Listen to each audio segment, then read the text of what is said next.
আমার বড় বোন আছে, নাম হচ্ছে রাজিয়া। আমার বড় বোনের যখন বিয়ে হয়, আমার এখনো মনে আছে, আমি তখন খুব বড় ছিলাম না, কিছুটা ছোট, বাট বুঝ ছিল।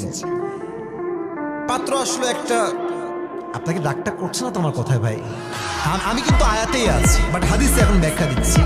এক পাত্র আসলো, দেখলাম যে মাশাআল্লাহ চাপ দাড়ি, পাঞ্জাবি পরে আসছে, তারপরে হচ্ছে যে কাবলি পাঞ্জাবি আছে না, কাবলি পাঞ্জাবি পরে আসছে, কাবলি পায়জামা পাঞ্জাবি। আমার এখনো মনে আছে, পাত্রর চেহারা সত্যি খুবই সুন্দর, অনেক সুন্দর চেহারা, তাগড়া যুবক, ভেরি হ্যান্ডসাম গায়। বাসায় আসলো, আমি নিজে রিসিভ করে বাসায় ঢুকালাম। দেখলে মনে হবে মাশাআল্লাহ यार ये तो जन्नत से भाग के दुनिया में आई है माशाআল্লাহ। আমি আব্বাকে বললাম, আব্বা এই পাত্র কনফার্ম এইটাই ভালো, এর চেয়ে ভালো আর পাওয়া যাবে না। ওমা, পরে গিয়ে শুনলাম তারা বলছে যে আমরা যৌতুক ছাড়া বিয়েতে সামনে আগাতে পারবো না, তো গুল্লি মারি বিয়ে জামাত। বলেন ঠিক আছে কিনা, বলেন কথা ঠিক আছে। যেই ছেলে আমার বোনকে বিয়ে করতে যৌতুক চায়, তার মুখে জুতার বাড়ি। আমার বোনকে আমি বড় লোকের সঙ্গে নয়, গরিবের সঙ্গে বিয়ে দিব। ও যৌতুক নয়, ওর মনটা অনেক বড় হবে, আকাশের মতো যুবক ভাড়া। অতএব যারা আমার বোনের বিয়ের জন্য যৌতুক চায়, তাদের মুখে কিসের বাড়ি আর কতক্ষণ কিসের বাড়ি। তবে যৌতুকটা চাই সিস্টেম। বলেছে আপনার মেয়ে তো আমাদের বাসায় থাকবে, তো গাড়িটা কিনলে কে বসবে? আপনার মেয়েই তো বসবে। আপনার কথা না বলে আমি অস্ত কথা ঠিক আছে না বলেন। আচ্ছা, আপনি ফ্রিজ দিবেন, খাবারটা কে খাবে? আপনার মেয়ে তো খাবারটা রাখবে। এই যে আপনার আলমারি দিবেন, সুকেস দিবেন, ব্যবসা করাই দিবেন আমাকে, কে খাবে? আপনার মেয়ে তো খাবে। এগুলো হচ্ছে উপরে ফিটফাট, ভেতরে সদরঘাট।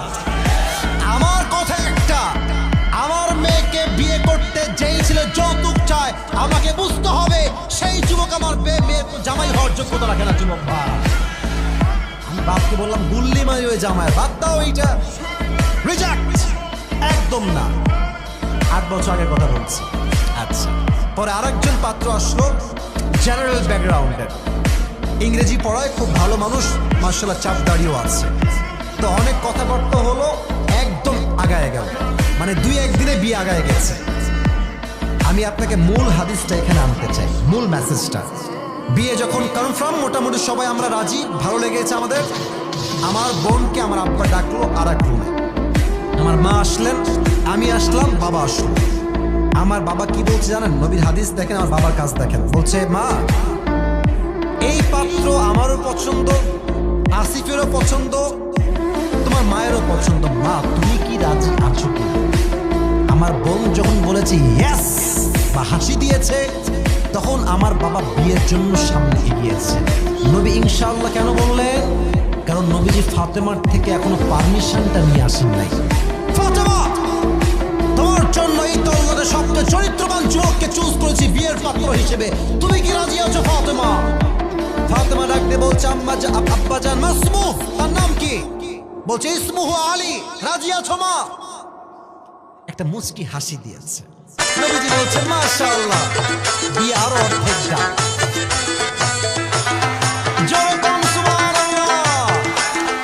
নবী চাইলে অনুমতি ছাড়া বিয়ে দিতে পারতেন কি পারতেন না? নবীর বিয়ে, এই যে ফাতেমার বিয়ে আলীর সাথে, এটা নবীর সিদ্ধান্ত নয়, এটা স্বয়ং আল্লাহর সিদ্ধান্ত।